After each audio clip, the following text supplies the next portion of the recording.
We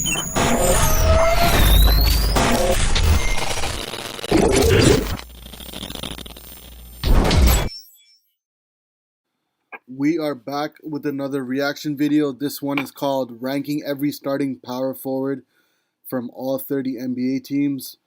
We know Pascal Siakam's going to be on this. Probably be I'm pretty sure he'll be a top 5 at least. Shout out to the person who made this video. It's by a channel called Hoops Reference. The original link to the video will be down below. But let's get started.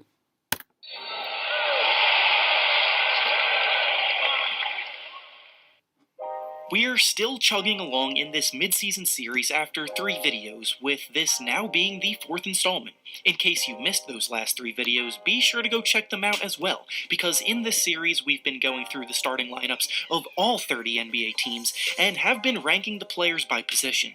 In the first 3 videos, we ranked the point guards, shooting guards, and small forwards, so for today's video, we're now moving on to the power forwards. I said in the small forwards video that the group was kind of weak compared to the other positions, but the power forward group is definitely one of the strongest in the league today, so stay tuned. Also, this video is ranking players that start at this position, not players who are naturally power forwards, so if any names are missing, that is obviously why. Before we get started though, make sure to like the video and subscribe to the channel, as all support is very much appreciated. Now with that being said, let's begin. Starting at the bottom of the list and working our way up to the number 1 spot, we have Trey Lyles of the San Antonio Spurs. Lyles technically starts, but he doesn't really play starters minutes or produce anywhere near the level of a starter. He's a stretch 4 in theory, but his shot has been unreliable, and the Spurs tend to favor players like Rudy Gay with a bigger role in this spot. He's probably best served as a bench player with a minimum role, but because he technically starts, he's at the bottom of this list. Up next at number 29, we have Moe Harkless of the Los Angeles Clippers. Harkless is purely out there to play solid defense, spot up from 3, and make good cuts to the basket off the ball. He doesn't have a big role on the team, but he doesn't need to have a big role because he's surrounded by offensive talent like Kawhi Leonard, Paul George, Lou Williams, and Montrezl Harrell, amongst others. Next up at number 28, we have Taurean Prince of the Brooklyn Nets. The Nets love to play up-tempo basketball and space the floor as much as possible for shot creation off the dribble, so Prince's role is to get open off the ball and provide a secondary scorer to their dynamic shot-creating guards. But he's been really inefficient scoring the ball this year. He shoots less than 39% from the field, which just isn't good enough, especially with all the talent at this position in the league. Next up at number 27, we have Dario Saric of the Phoenix Suns. Saric showed a ton of promise early on in his career, but ever since he left Philadelphia, he just hasn't looked the same. He's a versatile forward capable of producing in a bunch of different ways in theory, but he's struggled a good bit and hasn't shown those talents on a consistent basis. Up next at number 26, we have Rui Hachimura of the Washington Wizards. In his first year, he's started things off with a bang, and his future is definitely bright in Washington. But like almost all rookies, he's inconsistent and his numbers on a bad team aren't necessarily more impressive than others with similar numbers on better teams. Next up at number 25, we have Nemanja Bjelica of the Sacramento Kings. Bjelica is having the best season of his career so far, as he's been excelling in his role as a stretch big more so than ever. He's putting up 12 points, 6 rebounds, and 3 assists, and is knocking down threes at a 43% clip. Up next at number 24, we have PJ Washington of the Charlotte Hornets.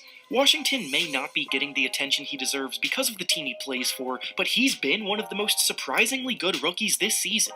He's a bundle of energy with a very high motor, crashes the glass hard, explodes to the rim, and what's most surprising of all is that his three-point shot has been terrific, making over 40% of them on a pretty high volume. Next up at number 23, we have PJ Tucker of the Houston Rockets. Tucker's the X factor for the Rockets, and even though he isn't the most talented offensive player, his defense is what holds everything together. He's so versatile on that end of the floor, and gives it everything he has on a nightly basis. And then, as a spot-up shooter, he's one of the best corner three-point shooters in the league. Up next at number 22, we have Lauri Markkanen of the Chicago Bulls. Markkanen has been one of the more promising young guys in the league over the last few years, but in a season where many expected him to take the next step, he actually ended up taking a step back. His talent and versatility as a big that can play out on the perimeter and create is obviously intriguing, but the production isn't always there. Next up at number 21, we have Carmelo Anthony of the Portland Trailblazers. Carmelo's comeback to the league has been amazing to watch, and beyond the narrative, he's been legitimately productive. He's still a tough cover in isolation and in the post, but the original worries about his weaknesses, such as his defense and shot selection, are still there from time to time. Up next at number 20, we have Paul Millsap of the Denver Nuggets. Millsap is a multiple-time All-Star throughout his career and has a reputation as one of the most all-around productive bigs in the league, but realistically, his best days are long gone. He's still a fairly efficient shooter and he plays solid defense, but he's averaging lows across the board in several categories, and he's struggled to stay healthy, so he's dropped a bit on this list as a result. Okay, so far I agree with everything he said. Every person seems to be in order. The only thing is that this is an older video, so this had to be before the trade deadline. Now PJ Tucker plays the center position, and Moe Harkless got traded to the New York Knicks. And Marcus Morris is probably going to be on this list a little higher, but he's on the Clippers now, so that's the only thing I have a problem with. Taurean Prince, yeah, he's more of a small forward, does play the power forward position, but next year will he be on this list? I'm not sure, because Kevin Durant's going to come back, and he's more of the 3-4 stretch. But yeah, we'll see. Everyone else seems to be in the perfect spot. Result. Next up at number 19, we have Robert Covington of the... And Covington is on the Houston Rockets now. This is when he was on Minnesota, so... The Minnesota Timberwolves. Covington is a highly impactful defender that uses his terrific length and instincts to cause havoc and rack up deflections and turnovers. Offensively, he's not really a threat off the dribble, and his shooting is pretty streaky, so all in all, he's a good, not great forward. By the way, going forward, I'm going to stop it every 10 players. So we just did the first 10, now I'm going to stop it at number 10 and then stop it again at the end. Next up at number 18, we have Draymond Green of the Golden State Warriors. Draymond's value to the championship teams over the last 5 years couldn't have been overstated enough, as his elite defense, playmaking, and intensity were at the center of their success. However, people have always wondered how he would produce on a worse team when he needed to step up and have a bigger role, and with the Warriors in a down year, we're seeing that now, and honestly, it's not pretty. He's having one of the least efficient seasons of his career, and his flaws on offense are getting magnified, so he's much lower on this list now than he would have been in previous years. Next up at number 17, we have Al Horford of the Philadelphia 76ers. The Sixers are honestly one of the most disappointing teams this season, and Horford's downplay, combined with his awkward fit in the lineup, certainly plays a big role in that. Throughout most of his career, he's been a versatile player in many ways that impacts winning, but he's starting to show signs of aging and has certainly slowed down. That's the thing, though. Al Horford is... he's not really playing the power forward position for Philadelphia. They moved him to the bench, and they brought in Korkmaz, I think, and they put Tobias at the 4 now, so... Next up at number 16, we have Joe Ingles of the Utah Jazz. Ingles is one of the more unique players in the league and has earned a very good reputation for his strong play despite not necessarily dominating the box score. He's a very good shooter, a terrific passer of the basketball for his position, and he makes big plays when the Jazz need him to. Up next at number 15, we have Blake Griffin of the Detroit Pistons. Griffin has been one of the best power forwards in the league since he stepped foot in the league, but this year injuries have hampered him more than ever, and his play on the court suffered before he got shut down for the year. He's averaging career lows across the board, shot the ball terribly inefficiently, and just didn't look like the player that we've come to know. Hey, why stop growing your business with Fiverr when there are still thousands of more services to explore? What's wrong with you guys? That's like leaving after the first inning of a baseball game. Up next at number 14, we have Julius Randle of the New York Knicks.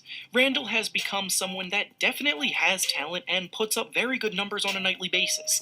But Wait, are we doing these power forward rankings based on how their seasons are going this season, or are we going by how good they really are? Because Blake Griffin is definitely not lower than Julius Randle. That's a fact. I mean, and Draymond Green should be lower based on this season alone. He shouldn't be higher than Covington right now. Last 2 years, he's been the number one option of bad teams, and realistically, he's not talented enough to be a number one option. His stats get a bit inflated by these big roles, but on a team that wants to win anything significant, he would be better suited for a second or third option. Everyone's been saying for years now that Draymond is benefiting from being around elite Hall of Fame type shooting, and you're starting to see him get exposed now on the offensive end with his team being so trash with all the injuries. So if we're basing it off this season alone, he should be lower, a lot lower. Up next at number 13, we have Gordon Hayward of the Boston Celtics. The Celtics start 3 typical wing players in the lineup, so by default, Hayward lands at power forward, with Jaylen Brown and Jason Tatum having already been mentioned in my shooting guard and small forward rankings. Hayward's had a terrific bounce-back year this season, and has elevated his play enough to be a big reason why the Celtics have had the success they had. Next up at number 12, we have Kevin Love of the Cleveland Cavaliers.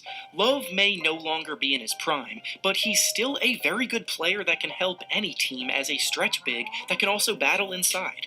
He's been visibly frustrated with the state of the Cavaliers as a team, and he wants out, but if a deal isn't done, then he's stuck for another year, sadly.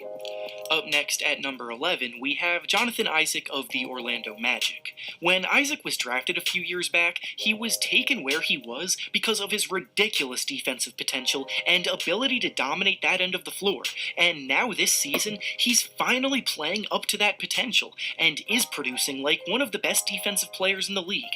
Unfortunately, he suffered an injury that will hold him out for a bit, but he was definitely in the middle of breaking out before it happened. Now, to start off the top 10, we have Danilo Gallinari of the Oklahoma City Thunder. The Thunder were written off this summer because several of their players got severely underrated, with Gallinari being one of them. He's one of the best stretch fours in the league and shoots the ball an incredibly efficient 41% from deep, while scoring 19 points per game.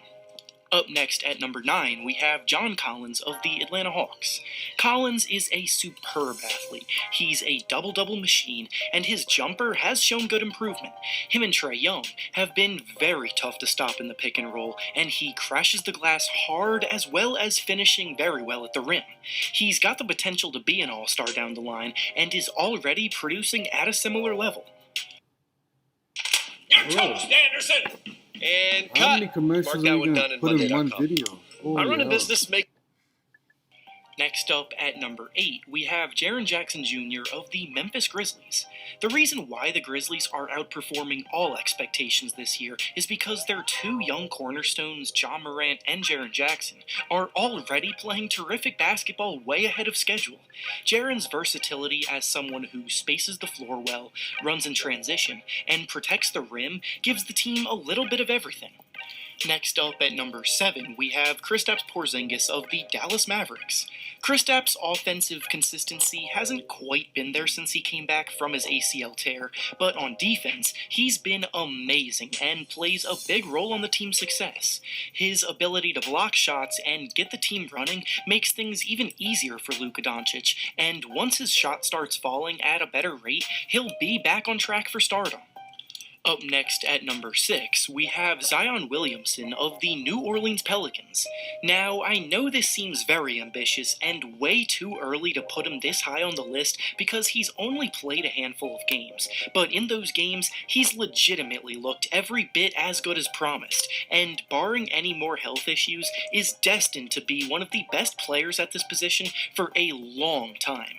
He's been bullying guys in the paint, is so tough to stop when he's on the move because of his combination of speed and strength, and he's even done well creating for others within the flow of the offense as well. Now, to start off the top 5, we have Domantas Sabonis of the Indiana Pacers. Without Oladipo healthy, the Pacers started running 2 big man lineups, and Sabonis has flourished in a bigger role to the point where he was named an All-Star this year. He's putting up 18 points, 13 rebounds, and almost 5 assists per game, and his strength in the post and polished skill make him the X factor for the Pacers' success. Next up at number 4, we have Bam Adebayo of the Miami Heat. Bam was a bench player most of his career before this season, so when he stepped into the starting lineup, he was ready. He's a legitimate Defensive Player of the Year candidate this year. He's one of the best passing big men in the league. He scores at a high rate in the paint, and I legitimately wouldn't be surprised to see him win the Most Improved Player award this season because of how impactful to winning he's been. Up next at number 3, we have Pascal Siakam of the Toronto Raptors. Siakam won last year's Most Improved Player award, yet came back this year and got even better.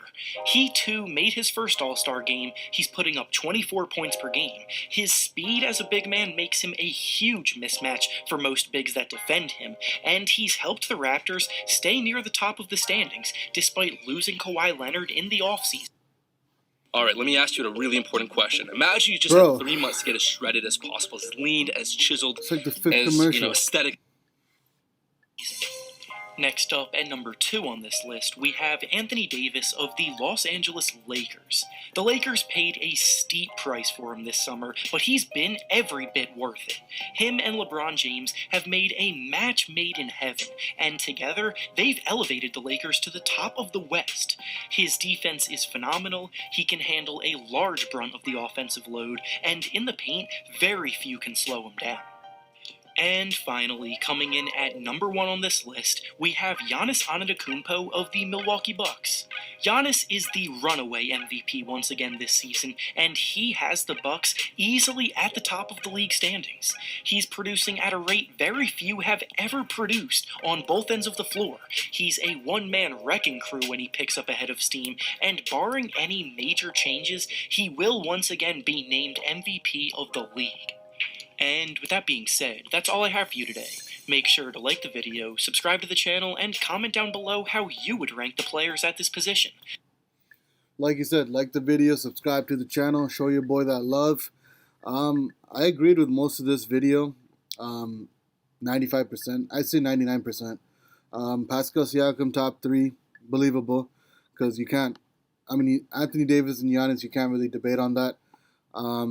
The only thing I would say is Kevin Love, Blake Griffin, and Draymond Green. Those guys are having like career low type seasons compared to their previous seasons. So if we're looking at just this year, they should be a lot lower, especially with the games that they played. Zion too. Zion's been injured for most of the year. He's played 34 games, but he did make a case about the fact that when he was on the floor, you could tell that the potential is real and that he's living up to it, maybe even exceeding it based on the impact he's having when he does play, especially with his the impact he's having on his other teammates. But yeah, that's going to do it for this video. Hope you all enjoyed it. We'll be back real soon with another video. But till then, stay blessed, stay woke, and please, stay safe. Peace!